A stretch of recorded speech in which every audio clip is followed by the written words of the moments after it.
don't know if it's just the sun or whatever, but I got it pointing in a different direction. Let's see if people should be being notified here in just a minute. And so because I'm smoking, I'm hoping that YouTube marks this as for mature audience.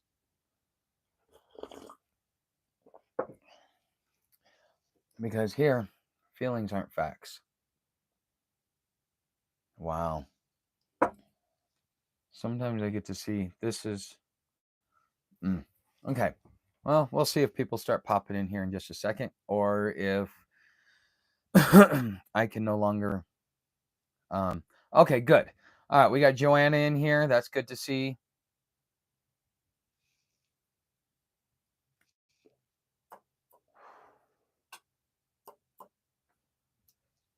Okay, what's up, Occult? Nice to see you. Okay. Yeah, I saw Jeremy. I don't know if I came back, but all of a sudden I saw all of a sudden kind of, do the spinny wheel thing. And then it went to from that to it took a minute, buffered, and then all of a sudden I saw Jeremy's comment. So I'm like, okay, I better go start a new one because he already told everybody. So Smoking 5x5, what's up, Smoking? Okay.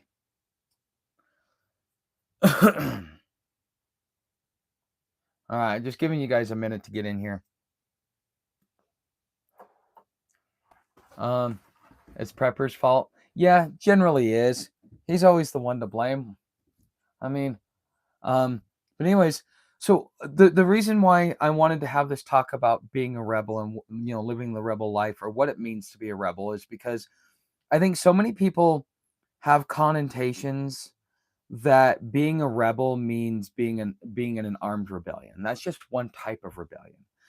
For those of you that have watched me for long term, you know that I kind of go with the MLK/Gandhi philosophy.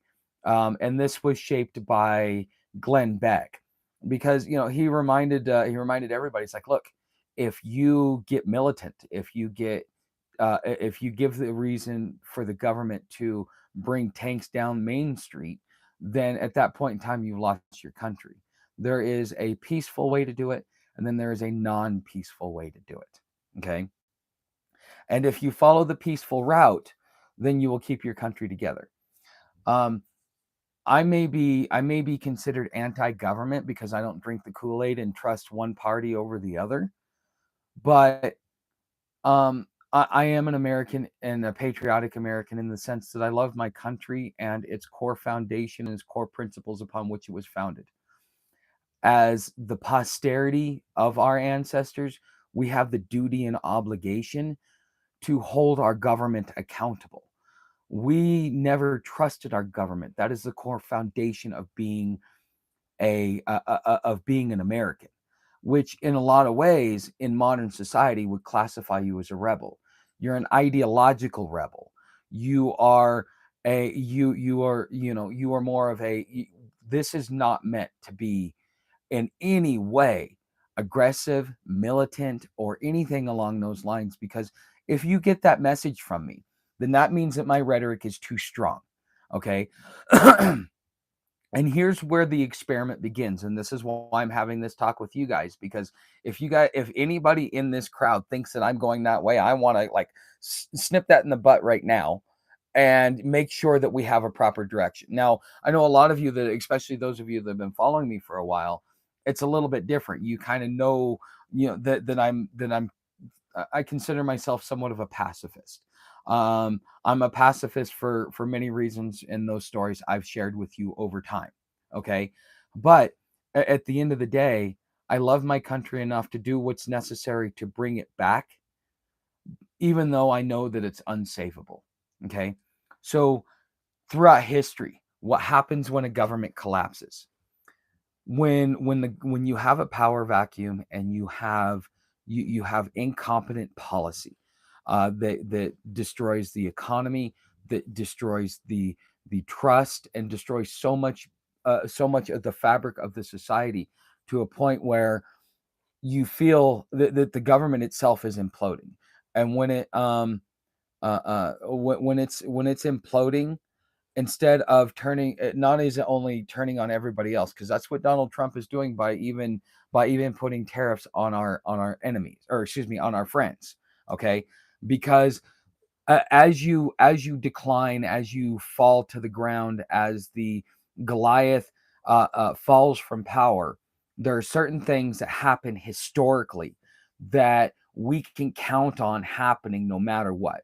And I think most of the prepper community is so focused on food, gear, and other things that they forget about the importance of community. Because as much as I watch prepper content, I don't see anything about community building, about building networks, about building all this other stuff. Pinball is probably the closest I've ever seen come to that. Okay. And he does seed exchanges where everybody puts in, like everybody sends out a box, and then, some people take seeds out, put seeds back in. And so therefore it gets passed through the community. But he had a lot of problems with people stealing the seeds. So I think he stopped doing it. Not 100% sure. Um, okay. Wolf preppers will not make it. Well, okay. Besides they're the guardians now. You can't call them the Indians. Oh yeah. I don't have a hello. Hey, what's up, Edward? I just watched a video on forgotten history called Operation. Oh, okay. Yeah. There's so much history that's being done. So Free State Project was doing something like that. Okay. So getting back on topic. I had somebody in the comments today say, "You're not telling me anything different. What is it that you're telling me?" What I'm telling you is, in the same way that we are losing knowledge by the day, by the generation, because one generation isn't passing it on to the other one, because it's either getting lost because we're in big cities, and so therefore we don't get to pass on stuff from the land, and other things. Okay, so we have a huge loss of knowledge that's going on. And so something that, and we still deal with this today. The peace symbol goes all the way back thousands of years. And it's not actually the peace symbol, it's actually a pagan symbol that means death to man. Turn it the other way around, and it's a tree of life, which means peace. Okay. But during the 1950s, what they did is they were running around with that death to man pagan symbol, and they were, because they were doing the nuclear marches, because nobody wanted to have nuclear power, because they saw what happened in Nagasaki and Hiroshima, and they're like, no, we don't want this. We don't want this as a power source. It's too dangerous. We don't want it. And then in the 60s the hippies picked it up. Okay, but a lot of this knowledge that we think that we're discovering is old knowledge that's been lost. And in the same way, I think that community has been lost greatly, because even within the prepper community, if you watch them, it's all about being solo. Yes, be self-sufficient, but you also got to be a contributor. You got to be a community member. It is important not only to your overall safety. Okay, and so what I'm hoping to do as a way to do my patriotic duty, because I am able to see what's coming in a lot of ways. Some of it is stuff I've read. Some of it is conversations with people that if I were to ever repeat what they said, I would put my life in danger. One of the things about being homeless is you get people around you that will tell you their deepest, darkest secrets, things that are burdening them that they want to let go of so that they can move on. And then they pass that burden off to a homeless man most of the time. And so they rest assured that even if the homeless man were to say something, he would be looked at as a crazy crackpot, because that's the stigma around being homeless. And if there's ever in his record that he was homeless, that's a great way to be able to erode his character so that he has no more credibility. So therefore, it makes, when you're homeless and you're traveling and people know that you have some wits about you, that people know that you're not a drug addict and that you're just on your way living your own life, those people want to sit there and open up with you, because those are the type of people that you attract. People that are from the alphabet agencies, that have learned to lurk in the shadows, um, they come into the homeless community every once in a while and do a brain dump. And so things that may sound like they're crazy because they're coming from a homeless person, depends upon other things that are going on. um, they may actually be telling the truth, but the stigma is one thing. And so, because I know some of these things, and I'm not that I would not want to talk about, just because I don't want to put myself in danger, or do anything really stupid. I kind of like the way my life is right now. Uh, so therefore, I've got to be able to, if I can't tell you what I know, I can tell you how to solve it. Okay. And to solve it means building a parallel community. It does not mean being against the government or anti-government. No, it is preparing for the inevitable fall, as not only the government turns against you, first rural communities, and then those that are dissidents, and then, as these different things happen, in a lot of ways you are an ideological rebel, because you're fighting against the system by standing on your own 2 feet, because the system is trying to use policy, use law, and use other social methods as a way to be able to compel you to do one thing or another. And those that refuse to submit, those are rebels. That's not militant. That's not aggressive. That is an ideological stand. That is the same thing that Martin Luther King stood for, which was all men are created equal, and holding the country to that clause, because it didn't say all men are created equal except for blacks. It said all men are created equal in the preamble. And so therefore he held the government's feet, to the fire on this, and so on and so forth. And we got the civil rights movement. He wasn't militant like Malcolm X. See, there are so many times in history where if you see a rebellion, anytime it turns hostile and aggressive, it immediately gets squashed. And that is the last thing you want to do, nor do you want to allow yourself to get involved with. If you guys remember when I was on the Pinhoti and I was working for that shop talking about that rogue group that I came across, and I tried warning you guys, like, don't get involved with groups like this. Now, with what I do and my lifestyle and how I've lived and the knowledge I have I at least have feelers within certain communities that allow me to be able to establish networks and relationships and all kinds of other things. Okay. Everything that I've done over the last 25 years has been essentially prepared me for this moment. And instead of being all by myself and saying, I'm just going to do it my way and I know what I'm doing and screw everybody else, I'm at least giving you guys my thoughts and whatever it is that you do with it. But the thing is, the system is crumbling around us. It's not going to happen overnight. It's going to erode over a course of a few years. Within the next 5 to 10 years, it is very likely that we could see beyond civil unrest. We could see hot pockets throughout the country, whether it be over politics or whether it be over economics and the destruction from this trade war, whether it be over pushing back against AI taking people's jobs and people ending up homeless and then ending up in homeless camps. This is all documented stuff. So far, Donald Trump pre-election said that he wanted to put the homeless in camps. There's also information about how he tried to do it during his first presidency, but the DOJ stopped him. He even tried to use an executive order, and the DOJ stopped him again. Okay, that was part of the reason why he didn't like Barr. Okay. But the thing is, he tried to do that. And so this time around, instead of just trying to do brute force, now he's commissioned the Department of Justice to figure out ways to criminalize homelessness so that they could put it to a point where they could just figure out a way to get them off into camps. It's not like you're going to, oh, we're coming to pick up the homeless and we're taking you off to camps. No, they are going to use a string of legal processes because that is the only way in which he will not be stopped constitutionally. Okay. And so if you lose your job due to AI, due to trade war, due to economic loss, all kinds of different things, you could end up in one of these camps. This isn't theory. This isn't, oh, I'm hypothesizing. It's direct from the horse's mouth, and you can go find all the evidence just like I did, just like anybody else has. Okay. I got the warning, but the warning was nothing without being able to see the evidence in the public. Okay. And once I got to see the evidence, then I started shouting the warning. Okay. Now, something Edward had actually sent me. And I'm really, really appreciative of this. I was not aware of this until one of my subscribers was able to send me a link to a video that was talking about how while everybody was focused on the DOJ and homelessness, because that made national news and everything else like that, what ended up happening was he also um, went and asked the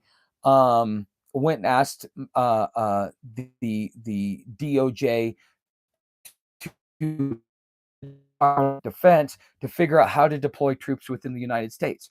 Why would something like that happen? Why would Donald Trump want to do that? Now, if you remember right before in the public news, because I can't tell you what I know publicly, if you want to be behind a paywall and come on over to Patreon, I talked about it a couple of morning live streams ago.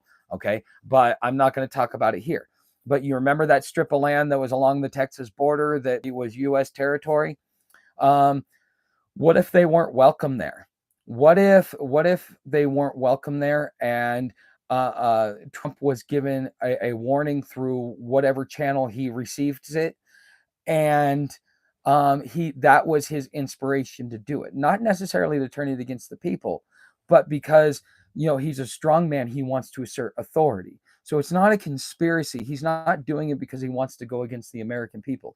He's doing it to assert federal authority, because when the federal government stops being a strong government, then you have dissent. You have a breaking up of the union. This is if you read about the American Civil War, that is something that is a very big thing that will be talked about, because before the first shots were fired, the states went their own way. Before the first battle was raged, there was so many other things that led up to it that brought it to a point to where the people saw that the only action was to take up arms. We're not to that point yet, nor I know we will get to that point, but I don't want to be a part of that. That's why when I say I'm going to be talking with warlords, what I'm talking about, and I've talked about this privately, if you watch over on Patreon behind the paywall, $5 a month gets you access to the morning live streams. Okay, but anyways, the whole thing here is what my blueprint is designed to do is to look at what's going on and to offer you an opportunity, and to be able to use not only the influential following that I have, because I'm in the Southwest region. I have to think about, how do I survive? And you can take notes from what I'm doing and apply it to your life. How do you survive? You develop an influence. You develop a community that is following what it is that you have to offer. I'm not teaching you how to defend yourself. I will teach you how to do it legally, but I will not teach you how to do it physically. Go somewhere else if you want that, because there are so many other things that you can do before it ever gets to a physical altercation. And I want to teach you those things so that you don't have to. Because when you put your life in jeopardy and your family's life in jeopardy and you traumatize everybody that way, that's not what people want. They want a peaceful solution. And there's still things that you can do. Because, for example, when the guy pulled that weapon out on me, okay, I called him out for pointing a weapon at me. One. Two, I let him know that he was live. He didn't. If I hadn't had those two things, then that would have been fatal for me. So I knew that I had some sort of safety net, some sort of reasonable fairness, because I had to rely on his human side of rationale, of like, oh, this isn't a good thing. The consequences aren't worth the actions. You haven't upset me enough. Okay. If I'd upset him enough, it wouldn't have mattered what was going on. Okay. And you've got to be able to understand humans from that point of view, is that they have that. That's just the way it is. But my thing is to be able to at least influence the new leadership that comes should this whole country fall apart, and to use the knowledge, the experience, and the connections and community that I build around me as a way to be able to assert that, not just for my own protection, but for the whole protection of the community. Why? Because there's strength in numbers. The reason why homeless sleep in camps is because there's strength in numbers. Okay, a woman will always have someone around her because she is more vulnerable alone, easy pickings. But by having somebody else there, it causes somebody to do a risk assessment and ask themselves, is it really worth it? Am I that desperate? Not to rob a poor man, maybe to rob a rich man, but not to rob a poor man. You see what I'm saying? Okay, so there are certain things where, if you pre-position yourself by becoming a part of a community that bands together for mutual protection and mutual direction, which is the preservation of community, property, fairness, the setup of a parallel government in the event that this one fails. Even our founding fathers did that. That's what the Articles of Confederation were. It was founded way before 1776. Okay, 1776 was just uh, uh, uh, uh, what was just the battle cry. But the colonists had already formed a parallel government in the event that things broke down to where they still had to survive, because you still need to trade, you still need to eat, you still need to have community, you still need to have safety, you still need to have all these basic things that even our ancestors counted on. It was part of their whole safety. And you can do it alone, you can do it by yourself. That's great, that's fantastic, that's wonderful. But also, the next question is wouldn't it be a lot easier to have people that you can rely on? Your community is you. The mayor, the reason why I call him the mayor is because he's introduced me to so many people within the community. Okay, he's introduced me. So to me, he's the mayor in my community, because my community is me and whoever I choose to allow in it. Okay, even though there's 1,000 people around me, let's say, my community is 6 or 7 people that I can trust, that I can work with, that have various skills that we can all use together. Okay, whether one lives in the city and one lives out on a piece of land, they're all working together. Okay, that is community. Okay, that is a set of rules that you all govern yourself by. And communities form alliances with other communities that form bigger alliances with other communities. This is how counties are set up. This is how states are set up. This is how countries are set up. This is how you rebuild out of the ashes should the whole world fall apart. So it seems like people don't. Is this the passionate talk you told us you planned? Yes, Beth. Uh, in a different one this evening. Okay. Okay. Um, all right. Let's see here. I don't know, casinos. Okay. Besides, okay. Uh, okay. Um, you got to have a mag. Well, I don't. Here's the thing. Okay. You got to understand the human person, as long as they're still rational reason and not extremely desperate. When I feel that society gets desperate, then I might weapon up. But at this point in time, if you let people know that you're unarmed, if they, at that point in time, if they use that weapon on you, they are the coward.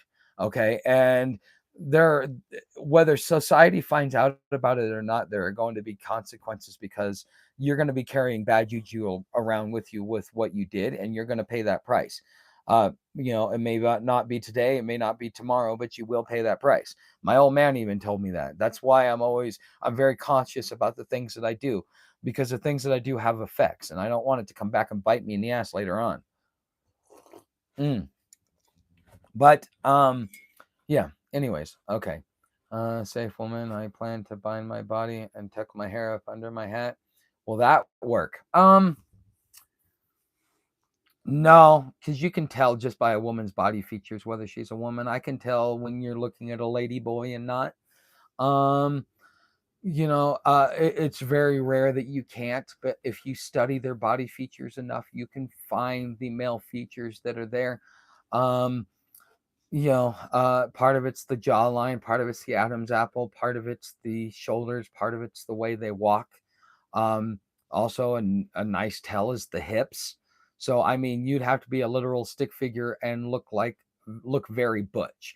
You would have to basically disguise yourself as a man. And just because you're a man, being a man doesn't make you any safer. It happens to men just like it happens to women. Everybody's just worried about what happens to women, doesn't give a shit about what happens to men. Um, so okay, Tuck, you believe in karma? No, karma does not exist, because karma is the precedent that um, is the precedent that you carry your sins onto the next lifetime. And I've even got to witness it just in observation. Um, One of my grandparents was not a very good person, and what they did to their children when they were vulnerable, when my grandparents became vulnerable, they did the same thing to them. Like I said, it doesn't happen today, it doesn't happen tomorrow, but it will happen. So therefore, they're not carrying it off to their next lifetime. They paid for it in this lifetime. So when my uncle tried to tell me that I had 10 life debts, my uncle was wrong. The thing is, what you do, you pay for it. And in the way that I took those men's lives when I was in the Middle East, I ended up passing away from syphilis. That was my demise. I slept with the wrong woman and got syphilis. I mean, come on, that's funny as hell when you think about it. I mean, that's a perfect end. I mean, the one thing that I mean, the your tallywhacker went green. I mean, for a guy like that, that's like the perfect humiliation. Um, my great uncle, he was an army psychic in the remote viewing project. He yeah, he tried to get my grandfather in it, but my grandfather, he was very anti-establishment. He did not trust anything that came from the system. He was what you pretty much consider a traditional American back then. Now he'd be called a rebel, a dissident, a possible domestic terrorist. But this man who very influential in his life, that was how he lived, and so he never joined that. But my great uncle did, and because of certain things that were going on in that program, the family lore was that he faked his mental breakdown so that he could get out of the out of the remote viewing project. But when I got to know him, he was batshit crazy. He was very batshit crazy. It was kind of a little weird. Okay. Um, and that's just the way it is. Uh, but the thing was, is yeah, I learned a lot from the man. He even showed me a picture, my first picture of a UFO. That's why when I came across the Billy Meyer information, I rejected it at first because I don't care about UFOs. It's no longer speculation for me. At 15, I found out that they were real. I had no more speculation. I knew. What's the fascination once you know that they're real? Okay, why are they here? Okay, once you know that they're here, why are they here? Okay, and then that's kind of where Billy Meyer came in. That's why I looked deeper into the stuff that he did, is because I don't care about the UFOs. Why are they here? What makes it likely that he's going to talk to them? And the things that they're telling him, is it truth or is it not? You can test it out, you can apply it, and if it works, then it's truth. If it don't, then it's not. Okay, and if it's not, you should also question the fact that you followed it right. You ready for that AZ heat tech? It's gonna be almost 100 next week, maybe in Phoenix, but not here. It's gonna be like maybe 80. I mean, like I said, it won't. Like in August is probably when it'll get really hot and humid, like July, August, because of the monsoon rains. Past that, but maybe 30% humidity, maybe on a really bad day. And that's like when you know that there's rain in the air. Other than that, it's maybe 10, 15%. What you got to worry about here is wind, not the heat. Because even with the heat, like when it gets 80 degrees, it gets hot in this trailer. But because the wind is blowing, it's like having air conditioning. You just open up the windows, make sure you open them up in the right direction so it sucks all the heat out and brings all the cool stuff in so that you can feel comfortable. So I mean, those are simple things and stuff like that. So you're we're in a bad drought here and big heat coming. Yeah, I'm at 6,500 feet. So okay, let me just go back and see what I missed. No, we already talked about karma. Okay, sorry about your long day, invisible. Okay, so I got to that invisible. Okay. Um, firepower at the border, tanks, Humvees, strike forces, special forces, and much more. Something is coming. Well, if you want to look at history, how did the Roman Empire fall? I looked into the Roman Empire because I wanted to understand why it was so great. The reason why it was so great is because it had roads and trade and infrastructure. They were just militaristic. But if you got conquered, man, they would bring in infrastructure. You would get aqueducts. You would get roads that would last 1,000 years. You would get trade. You would get commerce. You would be part of a bigger economy. I mean, there was a lot of benefits to joining Rome. Rome was pretty freaking awesome in its own ways. What its problem was Roman civil law. And when Roman civil law got introduced, that was the demise of Rome. And then in 1066, that Roman civil law got applied to, started becoming applied to British common law, which therefore infected the rest of the system. And so that's the reason why the West is falling, is for the same reason that Rome fell. They adopted Roman civil law, the statutory stuff that we have, the constant everything with regulations we have. That was what caused Rome to fall, and that's what will cause the West to fall, and that's what will cause anyone to fall. Because people will want an authority, but they don't want to be ruled. That's the thing that most people don't realize. And so one of the things when Rome fell is because it started with an economic collapse. Right here in Eastern, you're lucky. 85 and really humid here in Ohio. Wow, Frank. 30% few. That's nothing. Yeah, I know. Well, when you're on the West Coast, there's no humidity. That's the cool thing. Only like maybe in Oregon during rainy season, and it might get up to 60% if you're lucky. But anyways, so as Rome fell economically, they started taxing the shit out of everybody. Kind of like how these tariffs, the 145%. In a lot of ways, that's similar to what the Romans did, but instead of doing it in tariffs, they just did it to their citizens. And so a lot of the people, a lot of the wealth class, the business owners, the plantation owners, and stuff like that, were getting taxed to death so much that they're like, I don't want to do this anymore. So what did they do?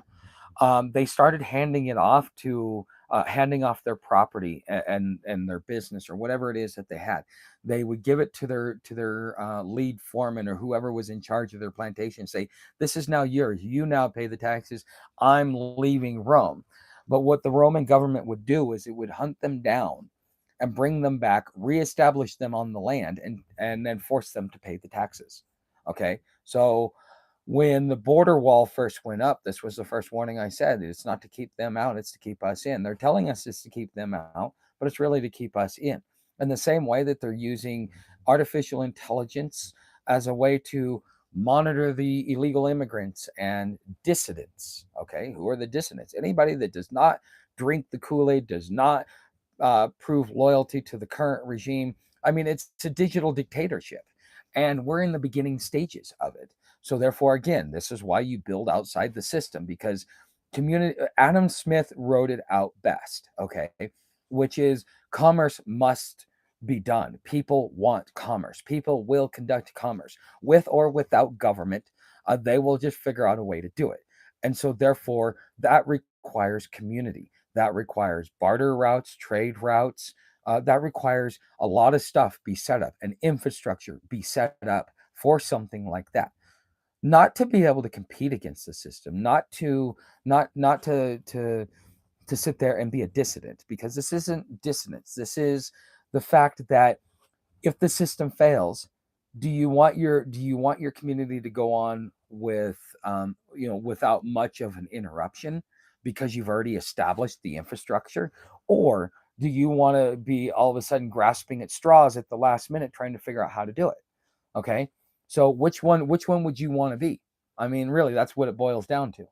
And I think that the best way, the way I can use my platform, is to teach you how to build that parallel system so that when it does break down, you've got something that will allow you to survive. Because right now, the United States is going to be the best thing. If you want to do business, if you want to make money, you better be in the United States. If you want to go against the United States, they got tanks, guns, planes, and over 1 billion bullets and pieces of ammunition. So, and they add to that every single day. They pretend to be like our stocks are low, but that's just so that they can justify spending billions of dollars on more ammunition that are going to be like we have such a stockpile. We have probably 10 to 20 times more ammunition than we do have population. Um, I've been seeing a lot of those flock cameras in my part of flock cameras, huh? That's interesting. Yeah, well, um, they want to be able to see what's going on.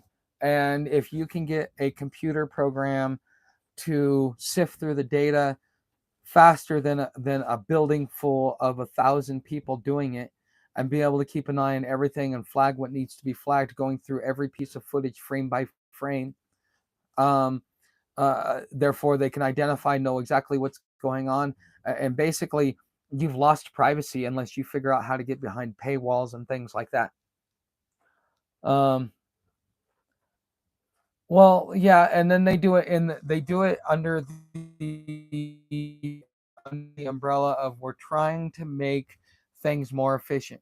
Now, I think intentionally that may have been what they were doing, because I think that what they originally give us is what the original intent was. What happens is that over time, as you get bad actors that make their way into the system on behalf of other bad actors as part of their fealty, well, then that makes the system corrupt. And now all of a sudden they've got an inside man, and now they have their piece of control. And now they can use it to their will, whether it be to blackmail somebody, or to get people to capitulate, or even just to make sure that your plans are unfolding the way you want them to. That is a scary thing, because surveillance itself required human interaction up until probably about 6 to 12 months ago. Now it's all being done by computer. It's processed 10 times faster than we could ever process it. So instead of having a 3-year backlog, it's waiting for more data, because it learns off of that data. That data is food for it, and it's a glutton, and it's trying to become the smartest man in the room, even smarter than the smartest computer in the room. Those screens in Walmart are facial recognition. I did not know that. Same with the ones at the stoplight. I don't know about facial recognition, but I know that they take a picture of your license plate so that a human can interact with it and send you a ticket. See, most laws prevent a piece of technology from sending you a ticket. Okay. I remember in Oregon years ago reading an article about that, because people were getting off of traffic cases because it was being automated by a computer and there was no human oversight. So therefore, no due process was followed. And so with that happening, a lot of people were getting their driving cases dismissed. So this has been being done for a long time. The infrastructure is there. They just needed they needed the Rosetta Stone, the one thing that would allow complete and total control by, I don't know. I don't even know how to explain it, but it's like this is the heart. Artificial intelligence is the heart of the surveillance system. Until artificial intelligence, we still relied on humans. As laws start getting passed to erode copyright, to erode property rights in the name of feeding the beast, I mean, it is what it is. Okay.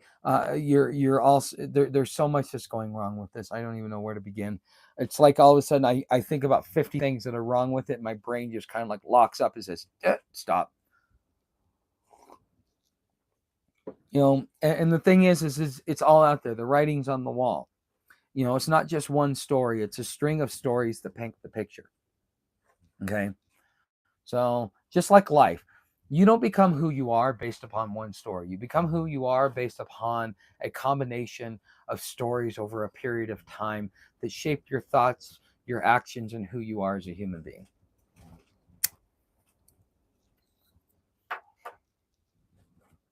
Okay, what distraction? It's exhausting. We're living during transition era. Well, yeah, well, because here's the thing. Right now, people know what it's like. There's enough of us. If you're under the, or if you're over the age of, let's say, 40 to 45, depending upon what part of the country you grew up on, and how much your family adopted technology, you remember what the rotary phone was. You remember what dial-up was, and sometimes it's a bit of nostalgia just to hear that dial-up handshake sound. It is what it is, but we remember what it was like before all of this technology came in and took over our lives. And we've got to watch it as it's taken over our lives, how influential. They're already talking about how AI is already integrated with the average human being because everybody uses it. It's easy, it's functional, it's helpful, it's an effective tool. But the thing is, and I'm starting to know this, notice this in my own speech, because I ask it a question, it spits out an answer. Well, in the way it spits out an answer, and the way that it types, and the way it does its stuff, it now forces and shapes the way that my speech is without me even realizing it, because what I consume is what I put out. Okay. That's inevitable. What you consume is what you put out. And so therefore, that's why you can go from one part of the country to another part of the country and start picking up twangs, because you start hearing it. It becomes natural to your ear. The next thing you're saying, "Hey, what's up, y'all?" And you're from the Pacific Northwest. You've never said y'all a day in your life. That's because what it is that you consume is what it is that you put out. Okay, that's why one of my favorite quotes from Glenn Beck is, "Show me your friends today, and I'll show you I will show you your life tomorrow," or something along those lines. I forget what the exact quote was, but basically, yeah, show me your friends and I'll show you your future. That's what he says. Show me your friends and I'll show you your future.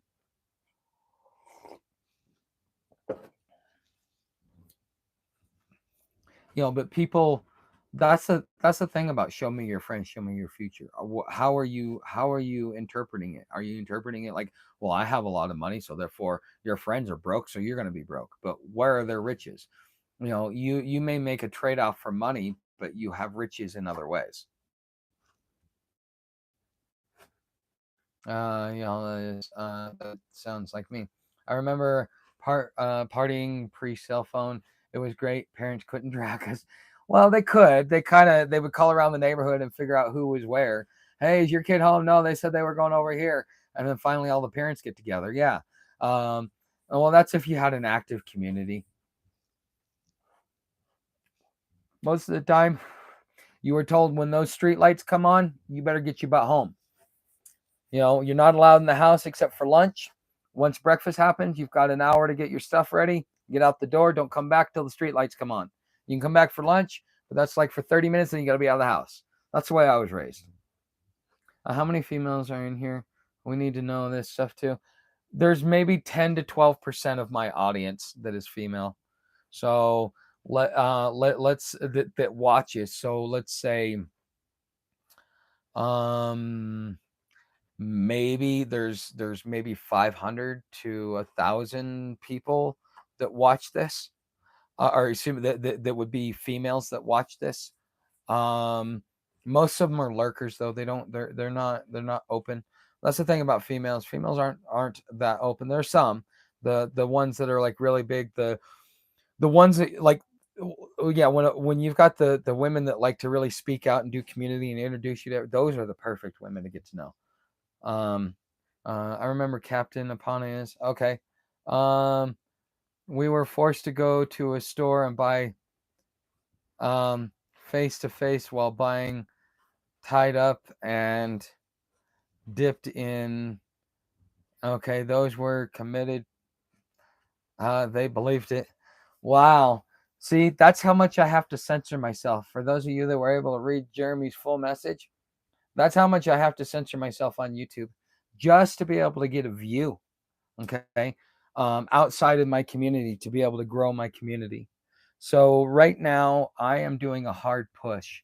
I'm doing a very hard push to be able to move everything off community, to find those that want to be builders and doers, and not have those that are kind of crazy, that are, you got you what are the, you got tired you got in the sales industry that we say you got liars and you got buyers. Which one are you? I need a small group of buyers that will come over and work on building these seed communities, because we're gonna need it eventually, whether it be this month, 10 years from now, or the next generation. This is something that you need to pass along and teach to your children as well. Because even if the world stays together until the day you pass on, your kids, you better give them something to survive on as well. And community is extremely important.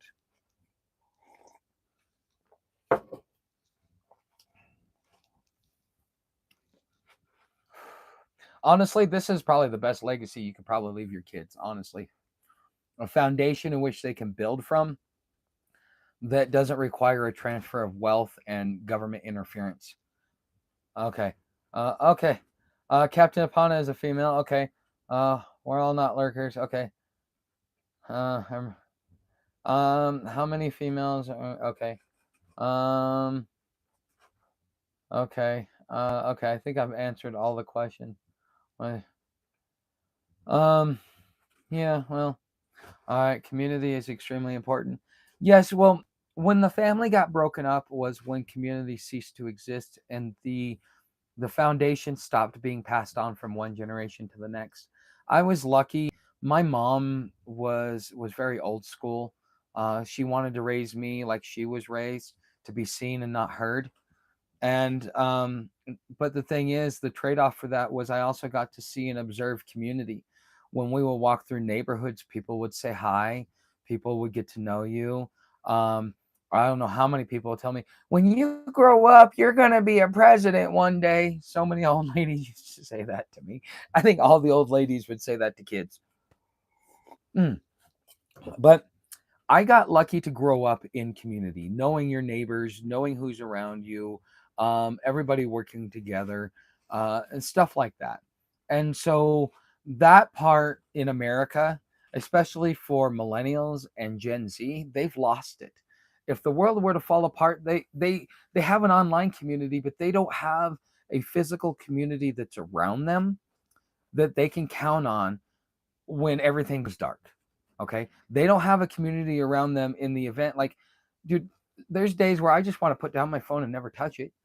But like, where's my community? Where's my the people that I hang out with? Like, I'm going to hang out with my neighbor tomorrow morning after my morning live stream. We might be doing walk and talk while I walk and do go there and stuff like that. Okay. But where's the community? These children have not been taught community because us as Gen Xers, most of us didn't get community. I mean, we got some community, but not much. The older generation did. The older half of the generation did. The younger half didn't. Um, but that's just my opinion. Okay. And so, and how did losing community happen? Well, it starts with the Ford Foundation report. I read there's an encyclopedia on Global 2000. I think it's 3 volumes. I read one of the volumes, the history of it, just to find out what happened. That's how I know when I know about the whole climate change agenda and stuff like that. I read a book. Most people don't even sit back and read a book, but I read a book. And when you can watch a video or listen to a tape or watch TV or go to a football game, I chose to read a book. And in that book, it starts off with the Ford Foundation resource report on resources. Okay, this is historical fact. It's in a book, and it's sanctioned by the U.S. government itself. Okay, it is them telling you exactly what they did, how it got implemented, what they had to do, stuff like this. This is how I learned a little bit about Nixon and why he was so paranoid when it came to when it came to Watergate. He was paranoid because the climate change activists tried to attach themselves to the Republican Party, and when he introduced contraception and education, um, he there was such a public backlash because they're like, that belongs to the parent, not to the child. Uh, but the thing was, because that happened, he felt betrayed, and so in his next administration, he his paranoia really kicked in, especially after the 60 election. Okay, and during Eisenhower was a lot like Trump. He didn't want any of that New Deal crap. So instead of being able to implement it in Eisenhower's time and have it already be a government policy by 1960, got disrupted by Eisenhower. It took him until 1976 to pass it. And that was just the first foundation of what would become Agenda 2030, Agenda 2050. That is the foundation of all climate change policy, is Global 2000, which starts with the Paley Report, which was originally inspired by the by the Ford Foundation report. Okay, this is where this comes from. Okay, and part of what I learned in that encyclopedia is that the whole thing was that the people were not smart enough. The people were not smart enough to slow down their birth rate and be responsible about how they reproduced. I mean, we already saw the backlash against eugenics. That's part of it. Okay, selective breeding. As you lower infant mortality rate, selective breeding has to be applied. Otherwise, you have an imbalance and an overpopulation, which is essentially what the report conclusion was. Okay, but they decided that because the common man was too stupid and they couldn't sidestep religion because Christianity goes by, be fruitful and multiply.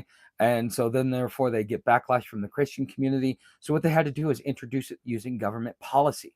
Okay. And so government policy, in order to uh, uh, uh, uh, reduce population by using policy to make conditions not ideal to raise a child in, therefore causes people. Even the day before we found out my wife was pregnant with my son, we were talking about never having kids because we didn't want to bring a child into this world. This wouldn't be fair to the child. Okay. And this is in 2008 when we found out. So even back then, government policy was influencing how we think, how we reproduce, and all these other things. But the thing is in doing all that, the poorer communities, because they have lesser entertainment, tend to reproduce more. I wonder. Kind of like what happens on cold nights in the winter when you're stuck in a log cabin. Things like that happen.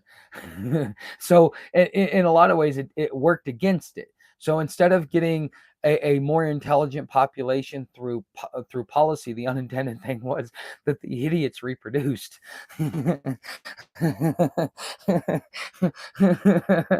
I mean, come on. You go look at anyone in Walmart that has 5 kids and tell me I'm wrong. Yes, facts are not feelings, or feelings aren't facts. Okay, so this is something that and I've spent my whole life just consuming knowledge and information, just understanding the world around me. And I'm taking that knowledge that I've learned from books I've read, from people I've had a chance to talk to throughout my life, and all that other stuff. So if you think that this, I think what I need to do is I need to start toning down my rhetoric a little bit. That's really what it is. But here's the conundrum, and this is what this was the whole point of why I even wanted to talk about this.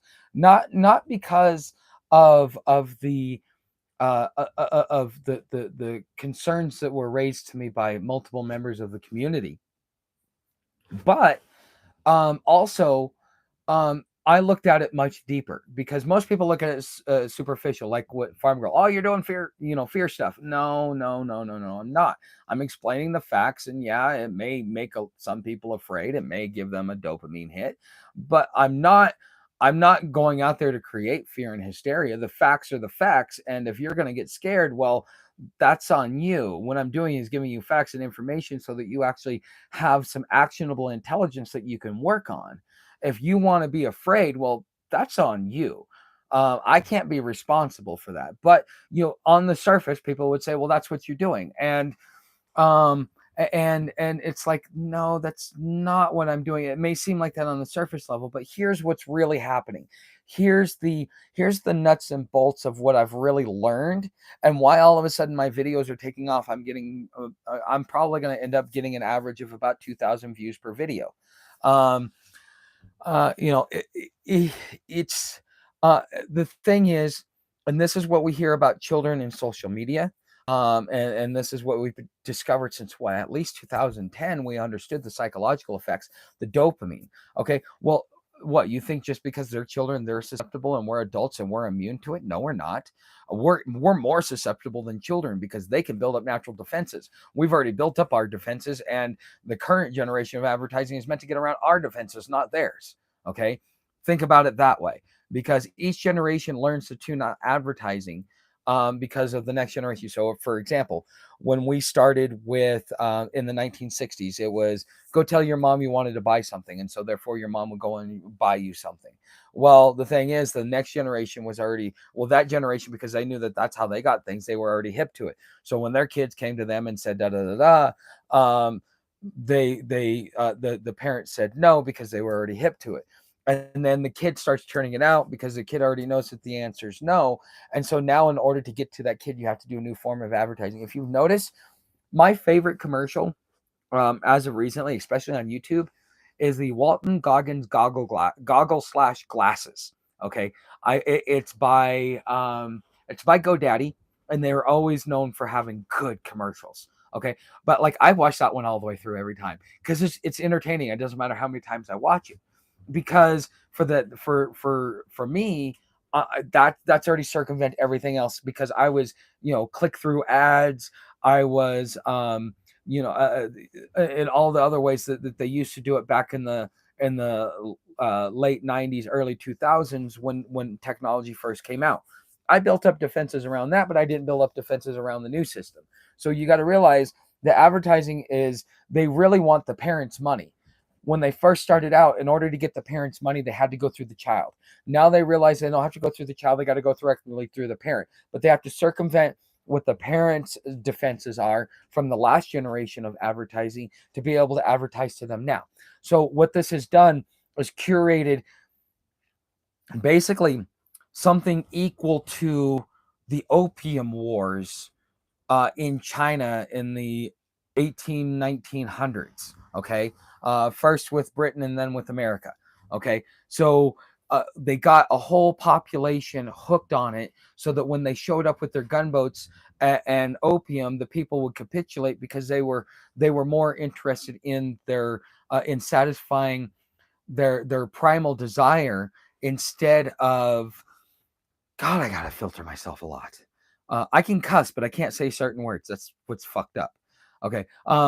You guys, if you know the history of the opium wars, I'm not going to re-explain it to you. Okay. So in the same way, this is how we as a society have been put. So the reason why these videos are getting hits isn't necessarily because of being militant. What I've done is I understand that there is a psychological problem going on, and I have two choices. I either do nice fluffy videos and get no views. Nobody will know who I am. I will be struggling for the rest of my life. Or I tap into that and see how many people I can wean off of the opium or the unobtainium, and see how that I could see how I could wean them off of it by giving them what it is that they want to begin with. Okay, it's just like a dope dealer. A dope dealer is going to give you your first hit for free. Okay, if I give you your first hit for free, and then I bring you over, and then I deprogram you, and I work on deprogramming you, and put my content towards deprogramming you, that is going to be the only way that I have a strong enough voice to be able to accomplish what it is that I'm accomplishing. Because we have such an affinity for dopamine and the effects. It's in everything that we do, whether it be advertising, and all content is geared around advertising, because I need YouTube AdSense, unless I've got sponsors, and then my sponsors want a certain thing, and then the viewers want a certain thing. And so as a YouTuber, you're kind of like trying to step in all 4, 5, 6 different buckets, and then you have to just make a decision. Okay. But the reality is, those 11 of you that are still here, you are the ones that I'm working on to deprogram. I need 10,000 views just to find you 11. Okay. So how do I get to the masses and get to a point where I can make a big enough difference and a big enough influence? How do I get to the masses? And that is, I have to tap into the one thing that I really don't want to. But if I don't stand out on the street corner and peddle unobtainium with the promise to help get you off of it, then I will never get any traction. That's the reality of it. So I'm kind of forced based upon the reality of the situation. So what may seem militant is essentially me psychologically hacking not just the viewer, but the YouTube algorithm, in order to be able to support myself. This is the dirty, ugly side of what's going on with technology. Okay. In the same way, when I was in LA, I tried all the legitimate ways to make money before I went for the illegitimate ways to make money. Okay. I tried the right way first. I always try the right way first. But then there comes a point when you're like, okay, either when in Rome, or this is the hill that you fall on. And for me, this is the hill I fall on, but I'm using guerrilla warfare. Okay. Psychological guerrilla warfare. If I can take a few people out of the system and help get them deprogrammed to avoid the unobtainium, then then at that point in time, they're going to have a clearer mind. Because you know what happens when you get on unobtainium? You get anxiety, you get stress, you get adrenaline. I have to because of my lifestyle. I cannot do those unobtainium hits like everybody else does, because if I do, I will want to rip out of my skin. It makes me want to crawl out of my skin. But in order to be able to do it, and I'm getting to a point where I may not be able to watch my videos anymore because of what I'm doing, and I have to ask myself the ethical question, and I keep wrapping my head around it. So many businesses go out and say, well, it's just business. My mandate is for profit. What do I do as a human being? I have my ethics, but I asked the question, how, I don't, how do I accomplish my goals without selling my soul? And I think that the point of no return, the singularity that they talk about, I think that the way that society is geared and structured is so toxic and so not even habitable, to the point where, I've got to do something. I don't know, but I love my country enough that I'm willing to sacrifice a little bit of my of who I am to make sure that there's a positive effect moving forward. Because if I do all this and nothing happens out of it, everything I did was in vain. Okay. Even if I have to use this method to be able to tap into the people's unobtainium obsession, I have to. I got to figure it out. I got to figure out the healthy balance, because even for me, it's a little much. But the thing is, I'm not going to be able to survive. I'm not going to be able to get reach. I'm not going to be able to find those few members that, if they got the right proposal, would exit the system enough to be able to unplug from the matrix. Okay, you got to unplug from the matrix. Um, I'm trying to stay unplugged from the matrix, but I can't. Not if I want to survive, because all money, all jobs is going online, which is another form of control. So therefore, your speech is going to be influenced, your decision making is going to be influenced, and even the people you do business with, even if you like them, even if you truly believe in them, you have to put your business um, ahead of all of that, because that is your mode of survival. And that is the position that not only business owners are being put in, because what does that do to people like me that want to scream the truth from the rooftop, as I've experienced it, as I know it, and share my piece of wisdom that I was able to pick up over years, bring my value to the community. But the thing is if you make it to where businesses don't want to do business with you, and therefore the algorithm suppresses you, at what point do you give up and go, well, I can't do it? Or at what point do you give in and say, okay, I'm going to give in, I'm going to play your game, but I'm going to beat you at your game? um Part of you'll, if you read my book, okay, and I want to ask you guys a question, because you guys that are here, you guys are my core audience. You guys will probably be the first buyers of my book. I'm going to sell it for $9.99 per book. It's going to be digital. Once I get $60 together, I'm going to once I get $60 together, I'm going to pay to have an audiobook done for the amount of words, and it won't be bad. That's not bad at all. I don't mind paying $60 to do that, because if I sell 6 copies, that pays for it. Okay. Um, but the thing is, I'm doing a 3-book series as a way to kind of drive home and use it as part of what it is that I'm trying to create. The community I'm trying to build around me, the platform that I want to see come into fruition. The sacrifices I'm making are for this purpose, and so therefore, even though I don't like it, I'm telling my story. It's a personal story. I don't really want to put it out there, but you're going to learn not only a lot about me, but what and stuff like that. But what I'm thinking about doing, and I'd like to know if you guys type 1 for yes and 2 for no, okay, to this question. And if you're watching this replay and you've made it this far, also let me know down in the comments what you think.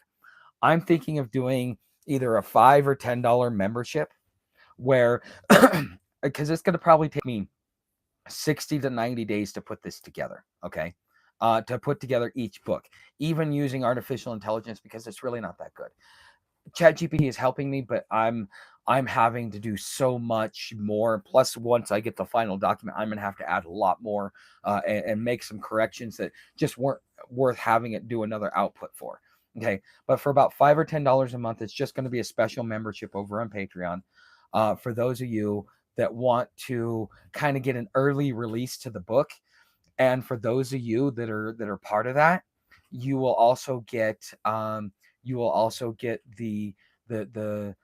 the final release. You'll get a free copy that will be part of it. And then once the series is done, the 3-book series, because I don't want to do anymore, I'm doing it with this purpose, so I do it once, I never have to do it again, unless I hire a ghostwriter at that point in time, because the amount of work that you got to put into it, AI makes it easier, more fluid, it helps you, but it still requires a lot of work because it's still in its infancy. But long story short, if you think that this is a good idea, type 1, type 2 if you don't. And really, would you consider joining something like this for $5 or $10 a month? Because you'll get the early release. So I've already sent a couple, my first 2 chapters out. It's an early rough draft. Early rough draft. Okay. Now the only people that are going to get it, you're going to be your own segment, because what'll end up happening is once I complete the 3rd book, everybody that's a member at that point in time will get all 3 books. And then therefore, like maybe 60 or 90 days later, all of that is left out. Now, what is the value that you get in that? As you read these chapters, you get to ask me questions, so that if I see that that's an important question to answer, I can therefore add it to the book, add more value, so that when you get the final book, you get to see your edits plus and da da da da. So this will be something that is a specific membership just for those people. You're not going to be getting anything else on Patreon except for maybe the morning live streams, because it's for all paid members. But for everything else, don't expect to get anything that comes through the other Patreon. This is going to be probably a 1-year membership that you're going to be in, just to be able to play a role in the creation of the book. Because I mean, yeah, it may start out at 75 or 100 pages, but if we get it at about 200, 250 pages, and I can put it on Amazon, and we can get some traction, because at that point in time, I'm going to start needing to do podcasts. And once I start doing podcasts, that gives me an opportunity to get more voice, more reach, because now I get to go on there, talk about my book, so on and so forth.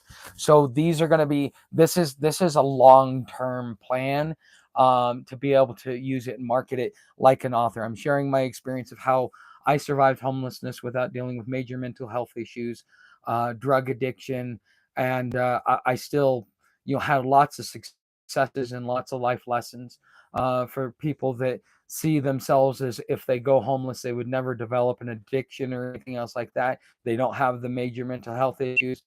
Those are going to be the people that resonate with me most, because those are going to be the people that want my knowledge to know how to survive like I did. Okay.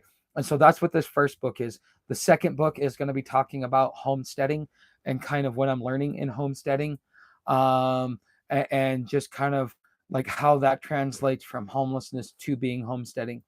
And then the third book is going to be talking about the money side, not only when you're homeless, but when you're homesteading, so that you can have the correct information, a full ecosystem that will set it up. So even this blueprint that I'm putting out, it will be the books will be the inspiration for people to go look at the foundation in which I'm creating, so that they may want to adopt either the whole thing or parts of it. Kind of like with the Green Project and some of the other projects. This is how they got it. Zeitgeist was a big thing for the Green Project, or Project Green, whatever it was, back in the day. And so I'm going to use this in the similar fashion, because it's been done before. And it's not about creating a national or a global governance, like what that project was doing. This is about creating local governance and getting back to the roots of the Constitution and the ideology of our founders. Because what is it they say? Hard times make good men make good times make soft men make hard times. This is just an inevitable cycle. Okay. So we will go back to those same roots again, and then we will rebuild from the ashes. But if we don't have something that is going to help us build something stronger out of the ashes, what do you guys think? Should I do something like this on Patreon for memberships? Would you guys like it? Would that be something that you would be interested in? Okay. Would you pay for it if you could, if it was available? Okay, so one invisible man, one great idea, Beth, one occult. Okay, printable copies will be available. Yes, but that will come later on. I have the way, okay, I learned this from my cleaning business. The way that you start a business is you don't go into massive debt. That's what makes you susceptible to coercion. Okay. So how do you avoid coercion? You let it fund itself, just like you plant a seed and then the rain comes, which is money, and then it grows, which means you put more fertilizer, more soil down to make sure that it's healthier, and then it grows, and then you harvest it. So, but yeah, what'll end up happening is once I raise enough money, and if I've got enough members that are over there, I will be able to pay for it because I'm gonna have to be my own publisher. I don't want anybody saying yes or no. This is my ideas, my thoughts, my interactions, who I am. I want my story my way. And I don't want anybody that has the ability or authority to say, put this in and take this out. Okay. I'm willing to give some people that because I trust them enough. For example, if I didn't trust Stephanie, especially when it came to censorship, I would have never offered a sponsorship to her because I was just going to offer to do videos for her and charge her for it and stuff like that for her website, help her with her marketing. The sponsorship was like, you know what, this resonated really well and this fits with what I'm trying to do, and she would be a great resource, and so therefore this is part of my ecosystem. Why not? And so therefore it became a good deal. But when you take on a sponsor, you allow them to censor you. And if you're naive to that, then you deserve to be fooled. I mean, seriously. I'm not just censored by YouTube. In order to get ad revenue, I am censored by YouTube. In order to get sponsors, I'm censored by my sponsors. In order to get affiliate links, I am censored by my affiliates because if I do something out of line, they can sue me. Okay. So I have to watch and say everything that I do in public more than anybody else does at this point in time, especially as I skirt this gray line that I'm trying to skirt while still bringing people in. Okay. So, but I'm glad you guys like it. Mitch, are you kidding, man? What can you, uh, I have a couple of books on Amazon. Every once in a while, I'll get a deposit, like 38 cents. Um, yeah, well, a lot of Mitch, do you market it? And you're a big fan of AI. Do you pay for any of the subscriptions to any of them? Because I just paid for ChatGPT, and I think it's, even though the issues I have with ChatGPT allows me to do more, I don't have to deal with the limitations, which that's probably the biggest part because it was actually delaying my process. Like I was able to produce 2 videos yesterday. So, okay, Mitch. So yeah, uh, uh, figure out you could post it on Amazon. Amazon isn't going to market it. It's just going to host it for you. You are the advertiser. This is what the digital economy is, okay? And Mitch, you and me are perfect examples. This is a great thing to talk about. Okay. See this cup? Okay. Feelings aren't facts. Okay. Now, I created the design. Has anybody bought it? I haven't checked. Don't look yet. I don't really pay attention to that because I haven't had enough people saying anything about it. Like, hey, I got my cup. Da da da da. Okay, so since nobody's going to buy it because unless somebody's looking for something you have specifically, they're not going to find you. So how do they find you? You've got social media, okay, because you now have to do digital SEO, which means you've got social media, okay, instead of just a website. Your website is like your book. Nobody's going to find it unless you advertise it. So that's what social media is for. That's why you pick up sponsors. That's why I'm so invested with Stephanie, is because if she ever wanted a brain dump from me, and it'd probably take about 2 or 3 days of about a good 2 or 3 hours of talking with her, coming with pre-ordered questions and then follow-up questions on top of that. But thing is, advertising changed. When I was first starting my business in 2015, all you needed was a website and a Google My Business, and maybe a place where you can get lead generation. Okay, so either you did pay per click or you went on something like Home Advisor or Thumbtack. Okay, or Angie's List. And Angie's List, no, don't go on Angie's List. No, no, almost put me out of business 3 times. But I was really good at what I did, so I was my own worst enemy. Most people don't experience that. I did. Um, oops. So, anyways, what I learned is that it wasn't until about 2017, 2018 that it was pretty much mandatory that you had a website. At that point in time, I started working on bringing all that in, and that's when I started learning about SEO. Okay, what the whole point of SEO, which is search engine optimization and marketing yourself and marketing and getting a business out there, um, is how do you find your ideal customer? Who is your ideal customer? Okay. Make a mock up of the type of person that would be interested in that.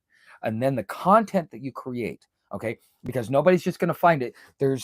Think of it like a giant landfill. The internet is a giant landfill, and people have to sift through a bunch of trash before they find your product. Right.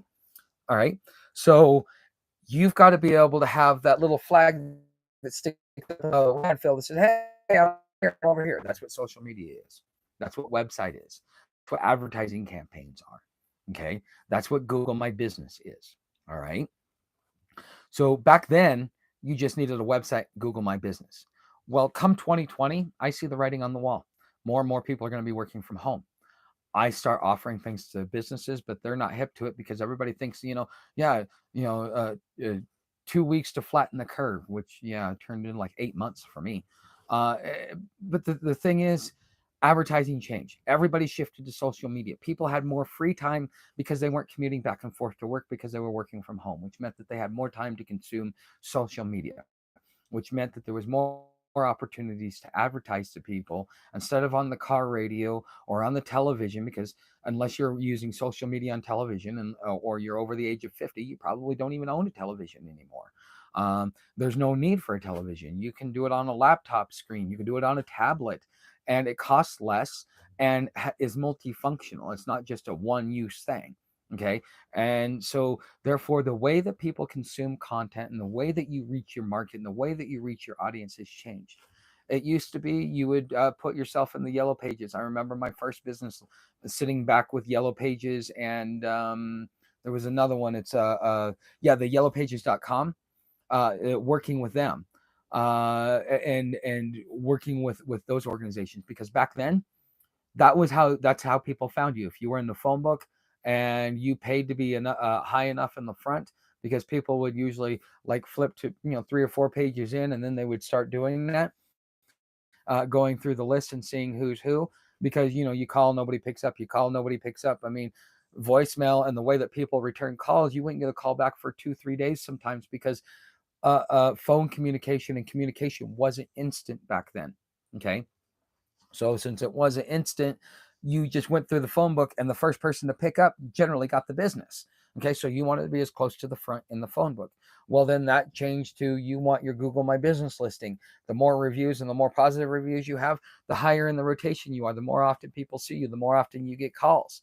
Okay, now all of a sudden it's the algorithm.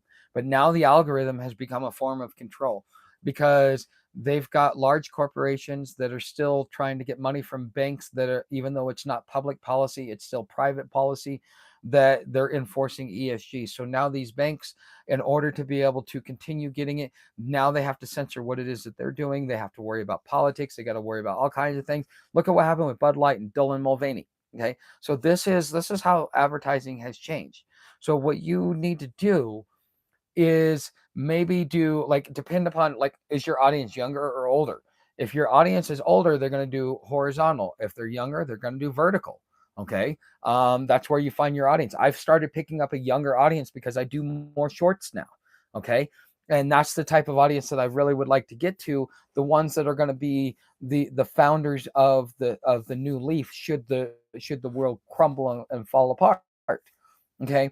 But This is how things have gone. But now, because of ESG and all these woke policies that got put in against our will, that most of the people don't like it. And especially if they knew what it really was, people would be horrified that they were actually in favor for some of this stuff. Like, we're trying to solve these problems, and all they're doing is introducing policies that make the problems worse instead of better. But this is how the system functions. It does not function on efficiency. It does not function on productivity. It functions on consumption. It functions on inefficiency, because without problems, you don't have commerce. Without commerce, you don't have taxation. Without taxation, you don't have a surveillance state, a mass military. You don't have all of this stuff. So the system by design was never meant to be successful. Okay. On a large scale, now everybody has to pay for that price. That's why it's so important to have a local community. But when you advertise, when you market yourself, you got to figure out, and you want to do researches on what platform is your ideal client. For the people that I'm looking for somebody that's 25 to 40, that has some fascination or curiosity, not only about homelessness, but maybe looking at everything going around, they distrust the system, and they're going, hey, you know what? This one seems like it's right up my alley. It might give me some actionable information that I can use and add to my wheelhouse that benefits me. So where do I meet those people? I'm going to meet them on TikTok. I'm probably going to meet them on Instagram. Well, probably not Instagram. I'll meet them on TikTok. That's probably where the short form young rebels hang out. And so that would be a place, that would be a place where I market. Why? Because that's where my audience is, and that is the importance of understanding platforms. What makes YouTube viable is two reasons. They call it YouTube University for a reason, because you cannot be successful here on this on this platform without offering knowledge and information, offering something of value. If you don't bring value, if you don't give them their unobtainium hit at the bare minimum, then you will not succeed here. That's one. Two, it's the number one platform with the highest amount of income earners earning over $100,000 a year. So YouTube, at this point in time, because of the market, if you're selling property, if you're selling big ticket items, if you're selling generators, if you're selling whatever it is that you're selling, YouTube is going to be the place for you to be. The next best place would be, like, if you're looking for high ticket earners, more like for property, like what Stephanie does. Podcast would be good, but that's a different type of person. Those are young millennials, people who still don't have money. Most of the money stays in the upper echelons. That's the way that wealth transfers. In your 20s, you're broke. In your 30s, you start establishing yourself. In the 40s, you start crawling out of a pit. By the time you get 50, now you can save for retirement. By the time you're 60, that's where 60% of the country's wealth is concentrated. So the older people, the people that make the good money, they're on platforms like this, because this is still old school. It still helps them remember what it used to be like, even though they can streamcast to their TV or watch it on their phone or their tablet or whatever it is. This is still a remembrance of nostalgia, because it's not as super complicated as, like, let's say TikTok or Instagram or Facebook or LinkedIn or any of these other platforms. I want knowledge. I go to YouTube. I put a search in. I learn something. That's what makes YouTube viable. But now, with the introduction of artificial intelligence, you're not going to get that anymore. Because now I can go to Chat GPT and ask them the same question that I go watch a video for. So as a content creator, how do you survive? This is why I'm building the ecosystem that I'm doing. I'm doing this for my own survival. And I'm hoping some of you guys kind of take note of what I'm doing and copy it, replicate it, find what works for you, because that's what's really important. Okay. Because eventually AI will, if AI or if trade wars and civil unrest don't do it, AI will. And so it's an inevitable cataclysm. And we will see, if you're my age, which is 45 and under, you will most likely see all of this stuff that I've been talking about before you hit 50, at least probably before you hit 40. If you're like in your mid 20s right now. Yeah, because older people. Oh, speaking of, thank you, Tommy. Okay, so I know a lot of you guys are here, and Tommy, you're gonna want to listen to this too. Okay, so you guys know that we're doing the raffle and stuff like that. I got a couple of new raffle donations, so I want to make sure that I cover it. Plus, I got a care package. I've been meaning. I had a lot to talk about, but the the the militant side is something that I don't want that reputation. Okay, I am a pacifist. And I believe that being militant is the wrong thing to do. Okay, so for those of you that want raffle tickets in this raffle, something that you guys can count on is that I always figure out a way to give you guys raffle tickets because I got a couple of care packages today, and in it was some gifts that were valuable enough for me to be able to give some raffle tickets for. So I for those of you that wondering what the prizes are, is um, first prize is the lead dog T-shirt. Second prize is a free membership to Inner Circle. Third prize is a free membership to Digital Homesteader. Now, if you're already a paid member, I'm going to give you something different because I'm finding out I'm having issues with people who are already paid members. But in order to get raffle tickets, you make donations, super chats, send me care packages, things like that. Memberships over on Patreon get double tickets because that's really where I'm trying to shuffle everybody. So I'm trying to use policy and incentive. So that's what the prizes are. Bladed Obsession has 2 tickets. Matt, you just got an additional 4 tickets for now you have 5. Stephanie has 1 ticket. Bucknut has 1 ticket. Home for Your Money has 1 ticket. And Tommy B, you have 12 tickets. You're the leader in tickets. You're gonna win something.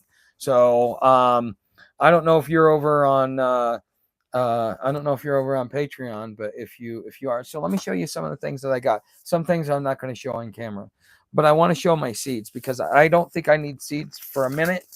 So I got onion, which is green onions, sweet peppers, aru arugula. I got bok choy. I got some lavender, some rosemary, some tomatoes, some thyme, some sunflowers, which they grow wild here. Cactus. I don't know why I would need cactus, but okay. Maybe for like plants and stuff. Um, Carrot, petite. Oh, so and carrot seeds. So thank you, Matt, for the seeds. Much appreciated. Very much. And then this is really good. Through so much IB, especially over the last few years. I never used to have these problems, but it's getting worse. And I'm hoping that eventually financials will work around where I get some dental work done, and then that will fix this. But until then, I love the Tylenol. Thank you. I do use it, especially when I start breaking fevers because I've been having fevers for the last couple of days. I got to rotate between ibuprofen and Tylenol. Okay, that and I also use On Guard. Okay, so because it's got cinnamon and clove in it, so like when and it usually helps heal it faster too, because the older you are, the slower you heal. Okay, so I got some of that stuff. So I've got garden stuff. I've got foliage, and I've even got stuff to start for an herb garden, which I'm really excited about. Thank you very much. Um, Not until I'm gonna have to have like about half of my mouth pulled out, and then I'm gonna have to have. I only had this one, and the last month and a half I've had one form here and here, and it's driving me nuts because I'm doing really good. I'm doing caretaking. I'm even trying to stop using sugar and use synthetic sugar, but it seems to be, it'll flare up and then it'll spread and then I get it to go down and so on and so forth. So I have to have probably at least 15 or 20 of my teeth pulled. Um, the one that's giving me problems right now needs to be pulled. I think the tooth itself might be infected. So, but anyways, so sent me that. Sent me a. Well, I'll just show this is part of the cord. But sent me a long USB cord, and I needed this because the cords I had were so short. So it's USB to C. But generally, if you guys ever send me cords, I do need some USB to C sometimes, but I prefer them to be at least a 3 foot to 5 foot cord. That way I can do like multiple plugins, like from my power block to my phone if I'm using a lot of power or whatever, right? So C2C is always really good too. I'm actually going to have to replace these, but yeah, these are Anchor. I think Buck, or no. I forget who sent these to me, but these are Anchor. Okay. And so these are like C2C. So it goes, because I have to fast charge because I'm using my phone while I'm charging it. And so a USB to C, like an A to C, that my phone doesn't charge and it completely eats the backup battery.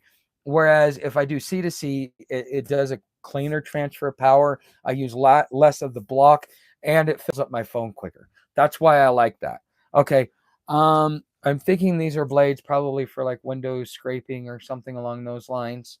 Also, this is really cool. So this is what the USB to C is for, but it's multi-purpose. I'm going to wait until I get some batteries, but if any of you guys want to send me some batteries, I now have a battery charger and I can power it using USB B or C. Okay.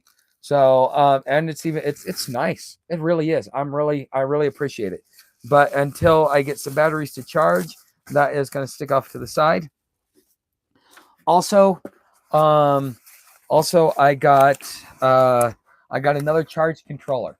So now, Tommy, you've sent me a charge controller and a inverter. Now, if either one of mine ever go out, I'm glad I have a backup. Thank you very much. This is important, especially for what I do. You have no idea.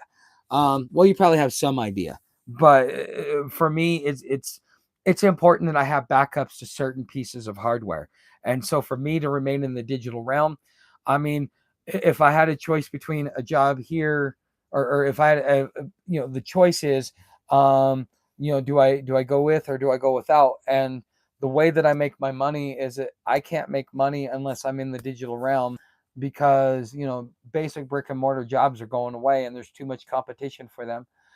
So with that being said, it's much easier for me to make money in the digital realm. So it's important that I keep my digital footprint live and active. So would you be interested in trying homeopathic ways for your teeth before getting so many pulled? On Guard is my homeopathic way. I even use peroxide, baking powder, and tobacco.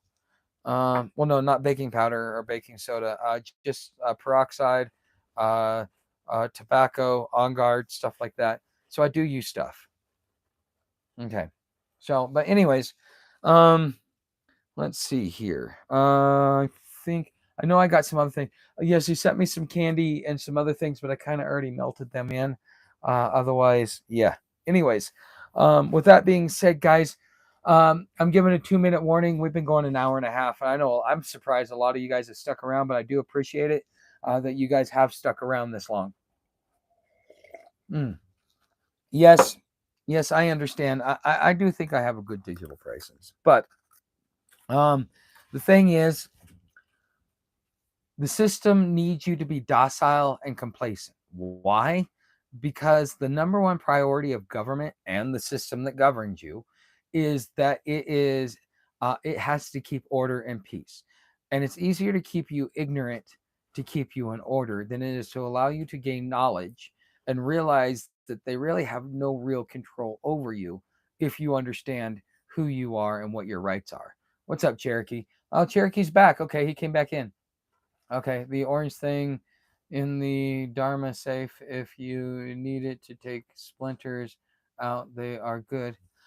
Oh, okay. Yeah, because I've gotten a couple on my hand. I'm more worried about cactus thorns than splinters. I don't even know how I got these. Must have been from picking up some wood. So yeah, sometimes you guys are gonna have to tell me what the stuff is that you send me because I'm a city boy. I grew up part of my life in the country, but I always my dream was to live downtown. And when I met my ex-wife, that's exactly what I did. I got an apartment downtown. It was in the ghetto, but it was still downtown. It was in Chinatown in Portland yeah, that was a really bad place. Even when I got my first apartment, It was right across the river from downtown. I always wanted to be in the center of downtown because that's where all the life was happening. That's where everything was happening. As I've gotten older, I keep moving further and further away from the city center going, I'm good with people. I don't need it anymore. Mm. Mm. Let's see. I will show you. Let's see the cactus. It is called. It's mixed varieties. So this is what the picture says. So I don't know. I don't know. Good for shit. Oh wait, cool. He put some. Oh nice. I didn't even notice this till now. Um, good companion plant for tomatoes. Oh crap. Dude. Double thank you, man. Good fried. Okay. Good with butter and garlic. Okay. Full sun, and that's the peppers. That's good. Yeah, because they grow. Dude, I need to really like when you guys send me stuff. Because I do it myself. I throw cryptic things into some of the stuff that I do to see if my core audience catches it. It's kind of like that whole inside joke thing. Like those that know what's going on, it's an inside joke to them. To the average onlooker, they're like, "Do I want to know?" You know what I mean? Knows the meaning of care package for sure. Well, yes, and you know when I need it and how I need it. Sometimes I didn't add it up, but yes, for your care packages and stuff like that, I want to say thank you, and therefore I've given you tickets in the raffle. Okay, so Tommy, you have 12, and Matthew, you now have 5. So I want to say thank you very much, guys, much appreciated. And keep sending me stuff like this. I like it. I talked to the post office today to find out. I think they're lying to me. I think they're covering their own ass. I don't believe a word that lady said because it doesn't make sense to me. Okay. And I think she was covering for the other guy. So here's the thing. So I was told that, yeah, you need to put the street address and then put the PO box like an apartment number, and they'll deliver it to you. Well, that's the way I've been doing it for 6 months. Why all of a sudden, oh well, Amazon has started canceling, and UPS just canceled the contract with us, and everybody's canceling, and mail's getting all messed up because of this whole trade war shit. And I know some of that's true, but the thing is, it wasn't that Amazon didn't deliver it. Is that the Amazon was told or went to deliver it, and the delivery was refused. So there is a notation. It'll say that it cannot be delivered. Okay, cannot be delivered means that Amazon chose not to deliver it. But by having denial of delivery, that is at the local level. So trying to convince me that I need to change something when I'm already using it the way that you tell me to, and then telling me that it's because of this trade war, instead of holding accountable one of your own employees who's being absolutely stupid. Okay, he cost me my whole month's worth of food. Okay, I at first I rethought the way I thought, and then I sit there and I thought about it, and I'm like, no, that just does not add up. Okay, this is just it's a pain in the ass. So if it comes through the post office, he cannot deny it. Okay, especially because if you send it through the post office or you just put PO Box 212, you don't have to put the address. You just put Concho, Arizona 85924, address it to Friar Tuck, and it will get to my PO box if you do it through the postal system. But if you use any other system outside post office, FedEx will not do it to a post office. Amazon says will not deliver to a post office, but really what they're saying is that they will let the post office do a final mile. But because I do know that the Amazon and the Trump administration are having a big hoopla over what Bezos and Amazon are doing, because they're basically expatriating themselves over this. We're losing one of the richest men, one of the most impactful businesses in the world that was housed here in the United States. It was an American piece of pride and company, and an American company is now going to be a foreign company because of these trade wars. You know, we're supposed to be attracting friends, not enemies. Okay.